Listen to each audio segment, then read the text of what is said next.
Le vrai faux de l'info avec Laurent Guimier sur Europe 1. Bonjour Laurent. Bonjour Bruce. Vous avez enquêté sur ce fameux jour de carence qui disparaît chez les fonctionnaires. Oui, je le rappelle, cette disposition faisait qu'on indemnisait les fonctionnaires qu'à partir du deuxième jour de maladie. C'était pour faire des économies, puis, disons-le, pour dissuader les tirs au flanc de déposer des arrêts maladie.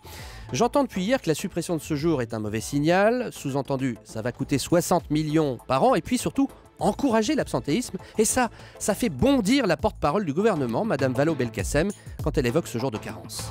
Ça veut dire un jour pendant lequel ils n'étaient pas rémunérés du tout au début de leur arrêt maladie pour lutter contre, soi-disant, l'absentéisme. Or, il n'y a pas de différence d'absentéisme entre les fonctionnaires et les salariés du privé.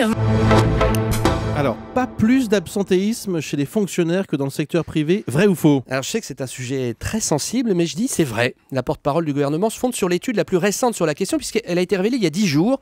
Étude de la DARES, c'est le service des statistiques du ministère de la Santé. Ouais. Que dit cette étude? Elle dit que les personnes titulaires dans la fonction publique, les fonctionnaires, ne sont pas plus absents au travail que les personnes du privé en CDI depuis plus d'1 an.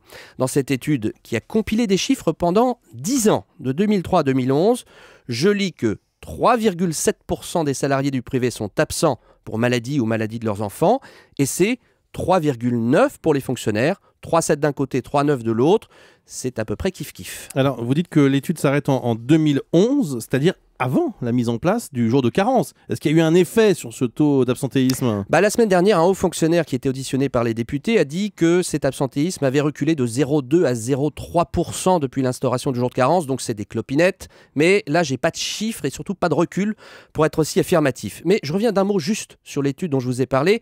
J'ai un tout petit peu creusé les chiffres parce qu'elle nous dit plein de choses sur le travail. Les vraies différences au niveau des arrêts maladie, c'est pas entre les fonctionnaires et les gens du privé, mais c'est selon qu'on a ou pas un emploi stable. Ouais. Il y a beaucoup plus d'absents chez les salariés en CDI que chez les gens qui sont en CDD ou les intérimaires, et quel que soit l'âge. Et puis surtout selon qu'on est sur le chantier ou dans les bureaux. Bien sûr. Les ouvriers sont 3 fois plus absents pour maladie que les cadres. Les raisons sont indiquées noir sur blanc: exposition aux poussières, charges lourdes, agression verbale. Toutes ces choses qui empoisonnent vraiment la vie au travail, qu'on soit fonctionnaire ou pas. Merci Laurent Guimier.